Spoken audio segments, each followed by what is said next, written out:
Welcome to Colossals of Horror Podcast.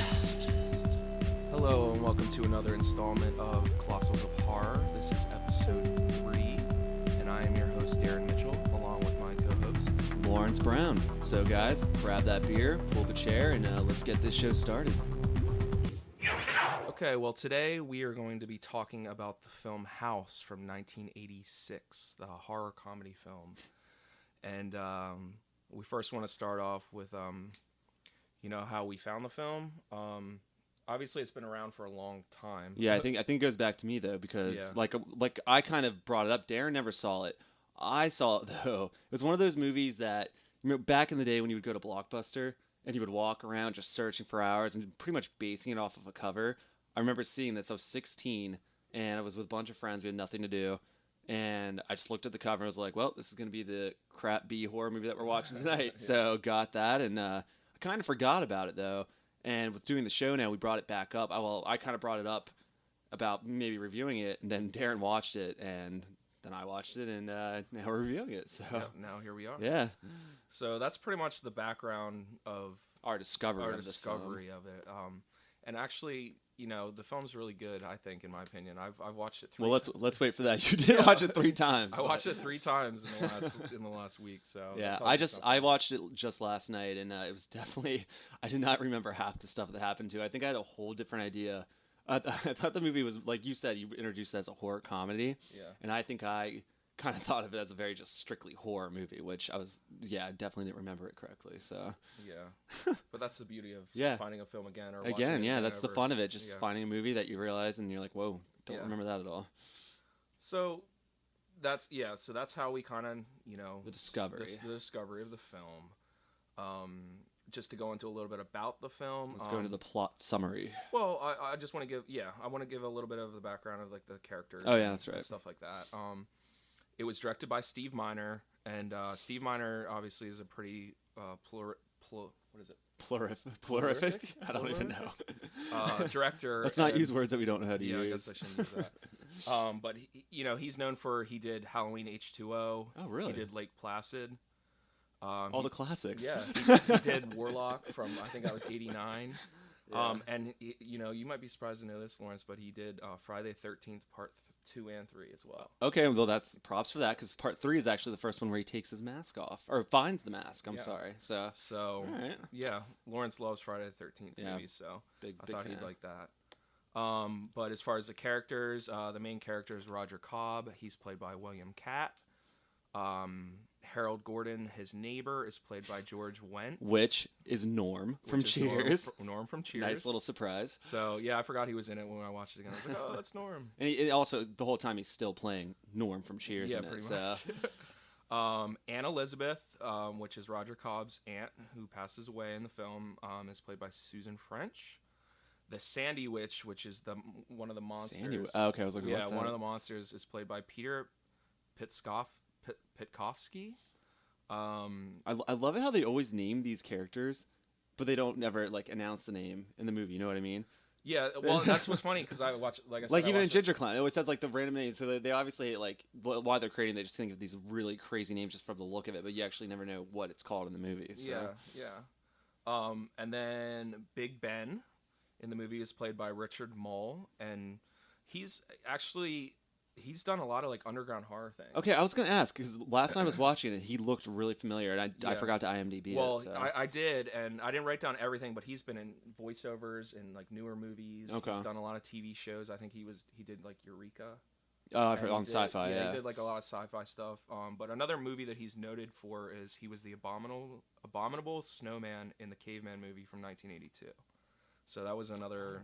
Bigger role for him. Yeah, I've heard he's of that. a big dude, so yeah, he's huge. He can get those parts, literally physically huge, not celebrity-wise. The movie was done by New World Pictures. The music in this movie was really cool. It's the classic. Okay, 80s. The movie was ridiculous. We'll get into that then. But yeah, we'll get into the ridiculous. But the music was done by Harry Manfredini.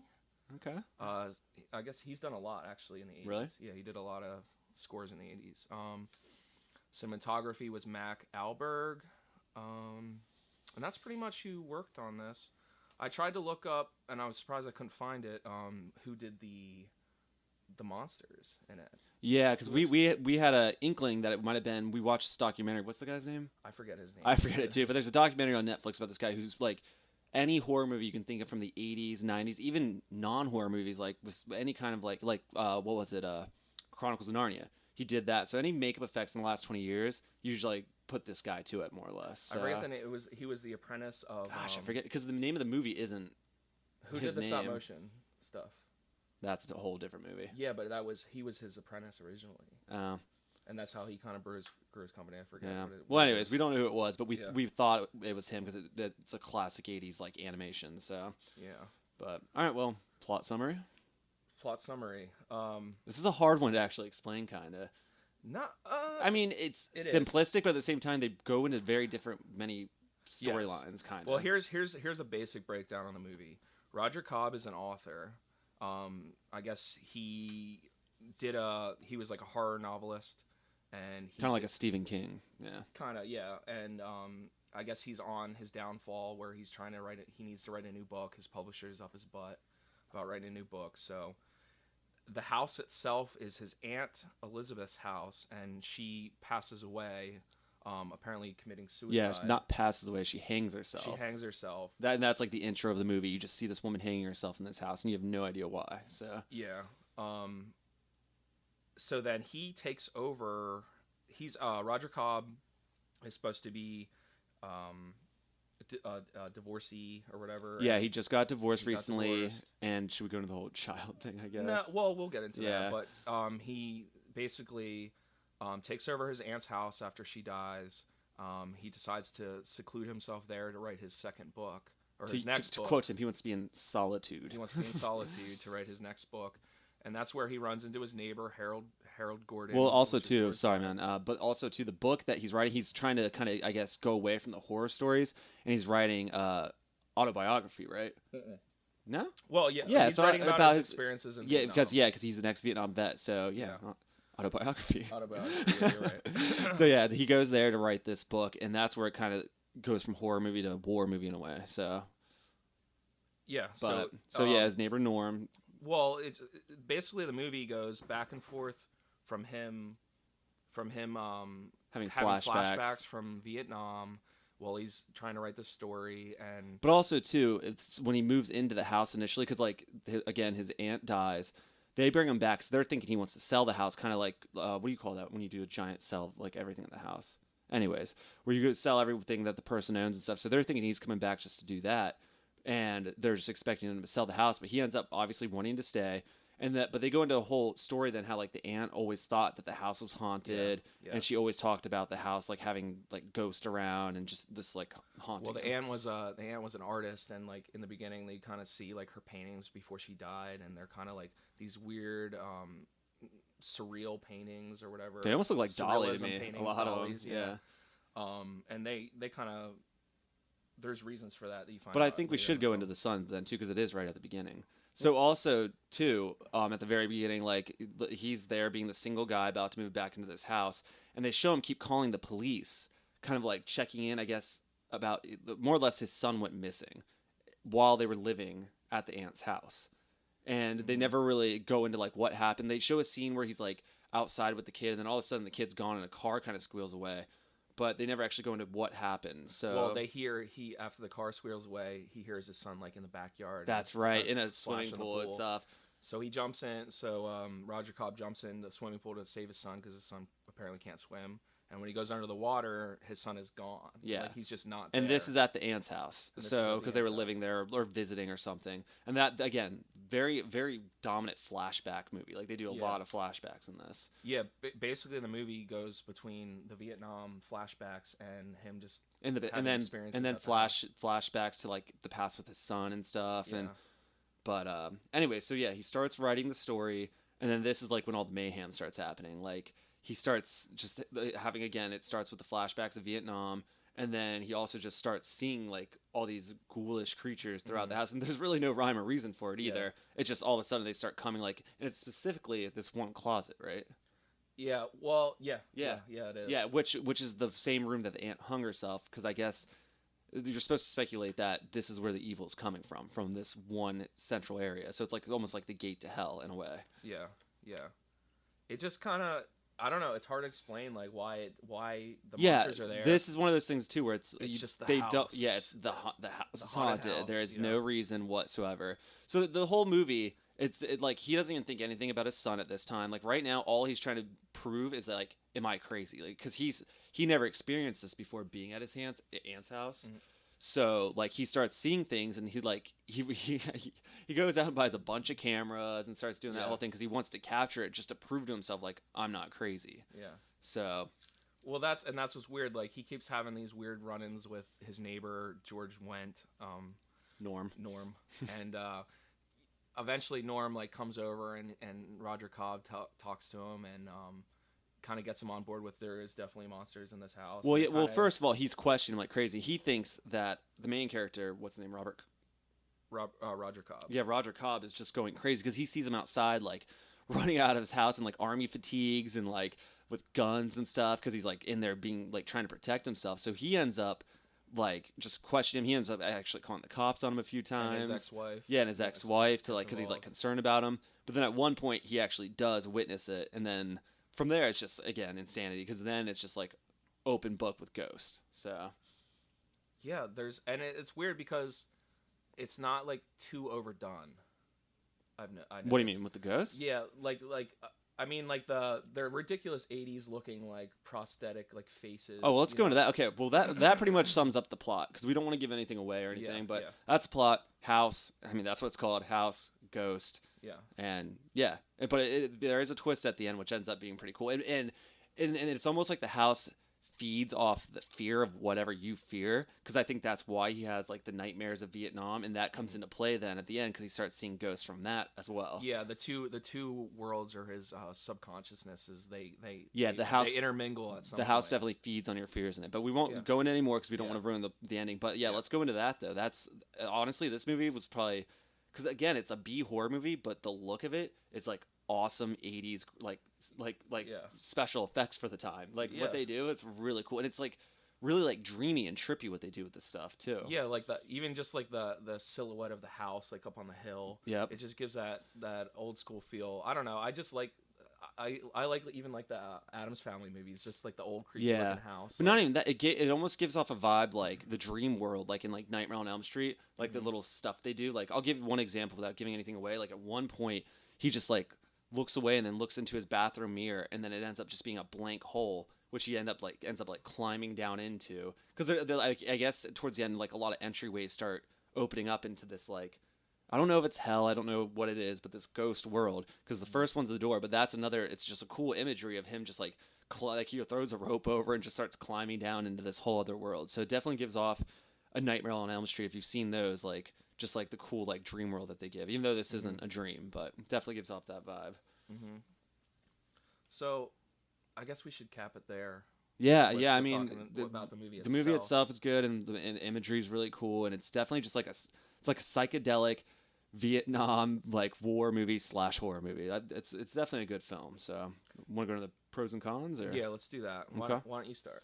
All right, pros. Like I said, I definitely think the pros are the special effects because for being a B horror movie, it looked like a film that should have been like released in. I mean, it might have been released in theaters, but the special effects just were really well. They were really well done, and even the acting really wasn't that horrible. It wasn't too cheesy, but and Norm's in it. That's a big pro.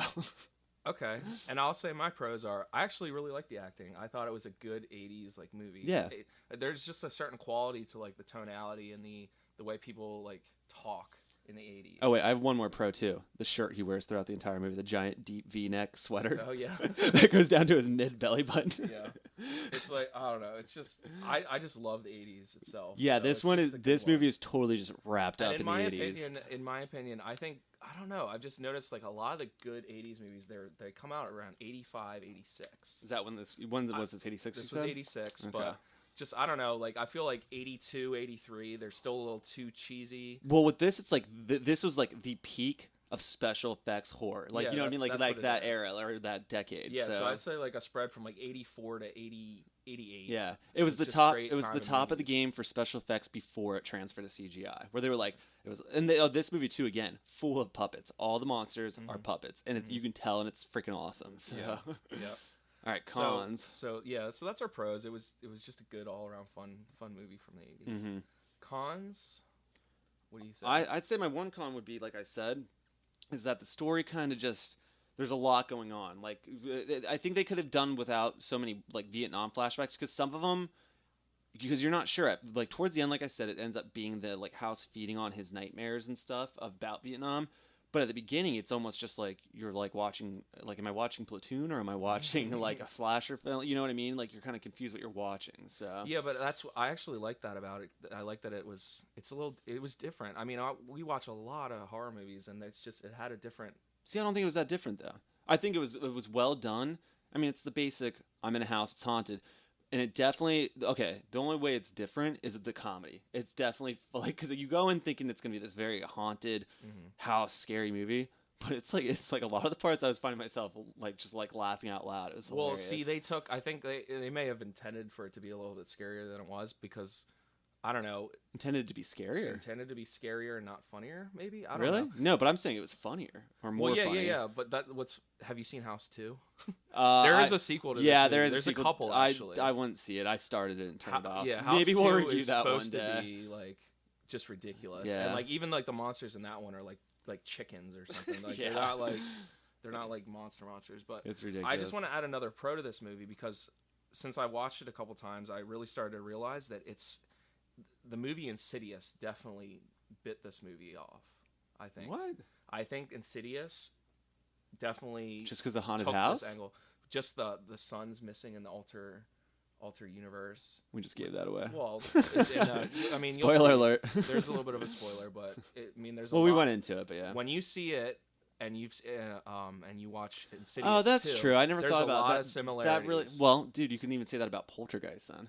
Yeah, I Poltergeist know. came out before but this. I it believe, just so. actually made me have less respect for Insidious. Well, I didn't even really And like more respect Insidious for anyways. this. Yeah. I liked Insidious because it was scary. There were some scary parts, but Yeah. they're very similar.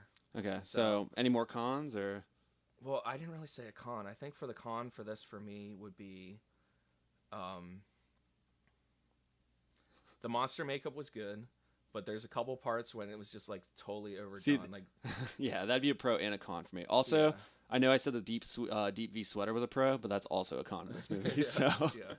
I don't know. There's not too many cons. It was an all around. it was a fun '80s horror movie. Fun 80s It movie, wasn't the cheesy like, oh, this is such a crap horror movie. Like I said, it's a B horror movie, but it seemed like it really had some good production to it. It so. did. Well, I want to talk about that a little bit. I actually found that the budget for this movie was $3 million. What? Yeah.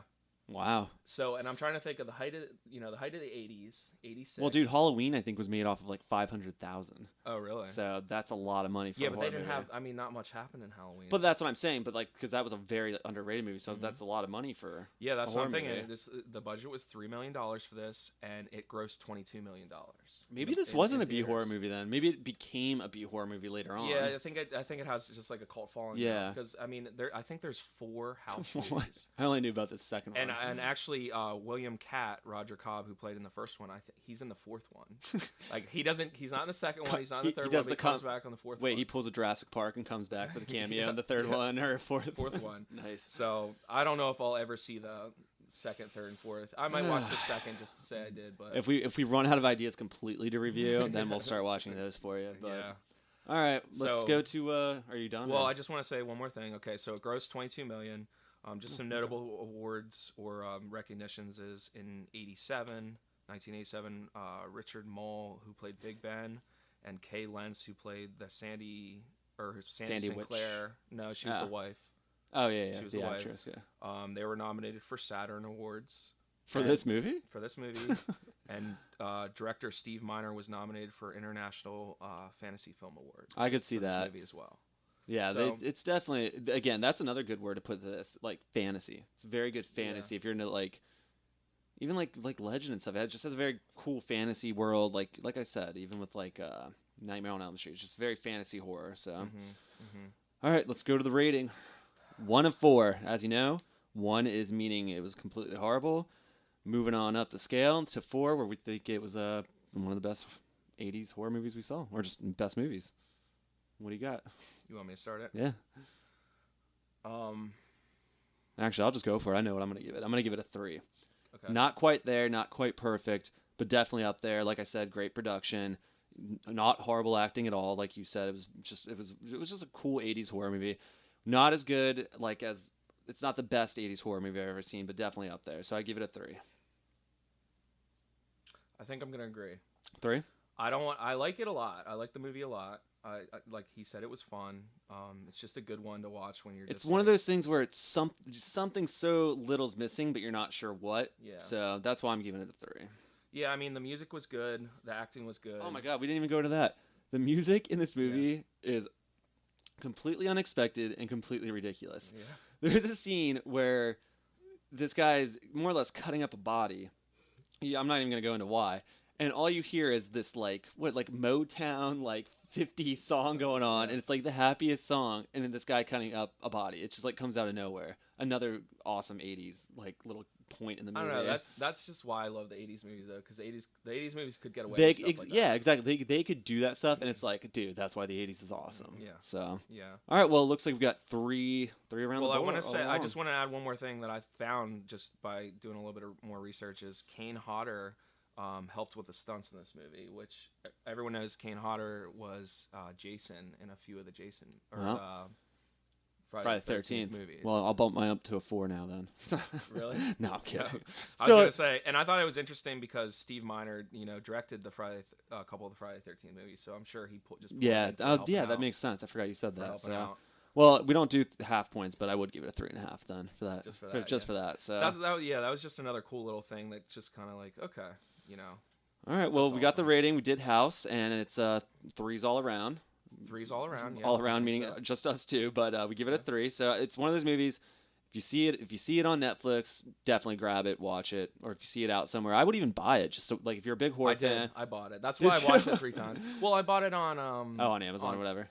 It was on Vudu. I bought it on Vudu. It was $6 on Vudu. It was $6. It was $5.99, and now I have it. Yeah, so I would say if it's over, when we do our rating system, if it's a 3 or a 4, it's definitely one that you should purchase if you see it out. If you're into still, if people still buy movies, I don't anymore. They do. I have a huge DVD collection. Yeah, but I stopped buying them physical copies. I'd say 2 years ago. Dude, I got rid of all mine. Just because I stream everything now, and I can just have it on my cloud or whatever. I'm living in a digital world. Living in a digital world, yeah. But yeah, definitely buy it. Definitely see it. So that's our rating, 3. Okay. Off to the next segment. Yes. This is the next segment in the Dead Pit. We are here in the Dead Pit.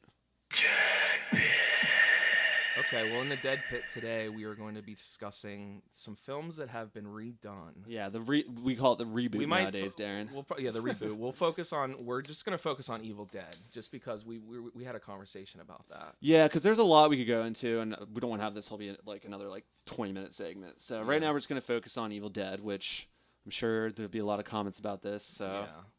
All right. Well, obviously, I know me and Lawrence love the original Evil Dead movies. Evil Dead is what brought me to the world of horror. I remember my one friend, his brother, who was 19. We all thought he was cool, but he was just a loser who hung out in his room and watched horror movies. But he gave us a VHS copy of Evil Dead. I'm in 7th grade. I watched that for the first time, and I found who I wanted to be in life. Yeah, there you go. Amazing film. I kind of feel the same way. I just like those movies. And all right, and if you're obviously listening to this, you know what Evil Dead's all about. So I think let's go into the reboot. Okay, the reboot. First of all, it came out 2 years ago? We saw it 2 years ago. 2 years ago we saw it. 2012, I think. Me and Darren were so freaking excited for this. I think for 6 months straight, we were anxiety, anxious little kids, waiting to go to the candy shop. Yeah. And the day of the movie, or even the whole week, we were writing on Facebook about it, being oh my god, I can't believe we pre-ordered tickets. We were so excited for it, and then we saw it. And I'll be honest with you, I did like it. No, I don't love it. At first, though, I'm going off first sight. Okay. First seeing of it or viewing of it. Me and Darren were we wanted to cry. On the drive home, we were so disappointed. But I think that's strictly because me and him are very passionate people, and I think we just put a lot of high expectations into the film. So I think that was the biggest thing. But I saw it again, and I absolutely loved it. Yeah, so, I've watched it a couple times since we saw it in the theater for that first time, and I do have more respect for it after seeing it a few more times.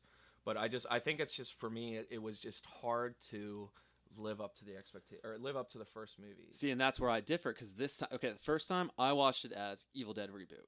Second time, I separated myself from Evil Dead and watched it as its own individual movie, and I ended up loving it. I mean, the gore in that movie, I really do feel like, because Sam Raimi, he produced it, right? Or directed it? I think he just produced it. Yeah. But, like, he even said in an interview, like, he wanted it to be so, like, in the original, he wanted so much blood and guts, but didn't have the technology for it. So you can really see that come across in this film, where it's, like, it's a gore fest. Like, and then they really do, they do show, like, the certain scenes that you loved in the first and second one of Evil Dead. Like, I like how they put the car, like, in the front still that was sitting out there. They always have the famous Cadillac. That's even in Spider-Man. I think that's, like, in every movie he's done besides, like, the Western he did. But that'd be weird. But yeah, like, it's just like they do all the little things from the movies, and like they do the chainsaw. Like, I mean, I thought after watching it the second time, I thought it was fantastic. So I'll agree. I was disappointed when we first saw it, because I was just expecting it to be, I don't know. I know it's like a far stretch, but just if they would have taped it or filmed it on reel. Yeah, he wanted to do it like the original. No, you wanted to have him do it like the 8mm like old school film. But again, I think that would have been cheesy if they did that, because then they're really trying hard to live off of something else. Where this, again, the second time I'm now talking about how I feel about this, but I really think they wanted to create their own.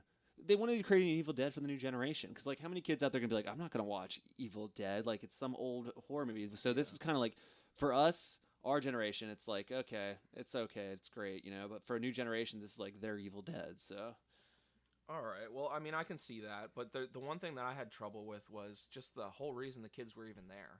Like, the one girl was like, I'm on crack, I can't leave the house.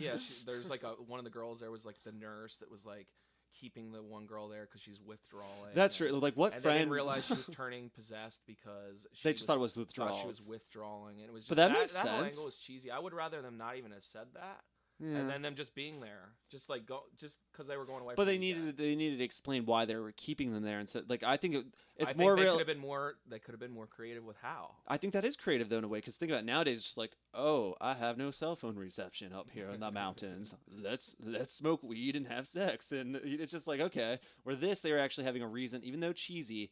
It's giving a reason, like, why she's acting so irrational, why she's acting crazy. They're blaming it on the drugs. I mean, I've never seen anyone withdraw from heroin or anything, but from what I can imagine, it's probably pretty intense. So, I mean, it was as creative as they could get, I think. So, yeah, I'm just, I don't know. I just kind of, I wanted more. I think. Yeah. I think I expected more. I think even the other times around, you expected more. So. Yeah. So I guess that's it. I don't want to go into. We won't dive more into, because we could go into Evil Dead for hours. We could talk about it for hours. You're right. So that will be the conclusion to this episode of Colossals of Horror. So I want to thank our listeners for tuning in. And also remember to always check us out. We got Twitter now. We got Facebook, and what else? We're on iTunes. Oh yeah, we're on iTunes. We've got Podomatic. So we've got many. Outlets. There we go. Thank you. Yes. Outlets for you to come check us out. So thank you for joining us. Yeah, and if you guys want to send us an email, if you have any recommendations, please do. We please send us. We have our email. We have our Facebook. Send us any comments of any movies you want reviewed. Even any input about if we suck. I mean, we can say that, or if we're awesome, that'd be great too. So okay. Well, that's how we'll conclude today. We'll be back next Friday. Again, we are a weekly podcast, so make sure you tune in weekly. And we will see you guys later. All right, guys. Keep the horror alive.